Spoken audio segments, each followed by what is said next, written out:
Nga pala ang mama ko, gumagawa siya ng kalutang. Binabalatan niya yung mga ganto.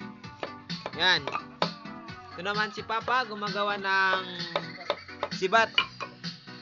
Ginatanggalan din niya muna ng balat, tapos mamaya ay lalagyan ng talim na lang.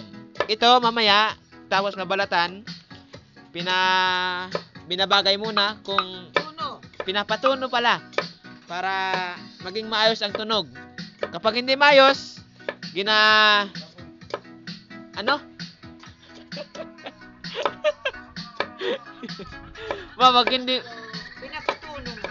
pag hindi ayos ang tunog, ginaganon ulit. Parang nininipisan ba? Hindi ko alam. Para tinatapyasan para bumagay ang tunog. Yan, para tumuno. Ito na yung mga nangyari ni Mama. Kuwan na, 3 pares. Tapos yun naman kay Papa, mamaya 10 yun.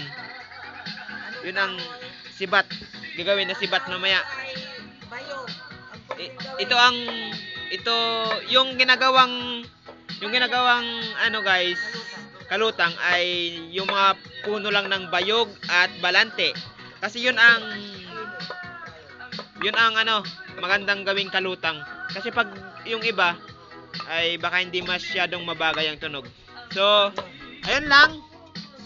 Para sa mga gustong mag-order nito, kalutang ay okay naman. PM nyo lang ako guys. Yun lang. Maraming salamat.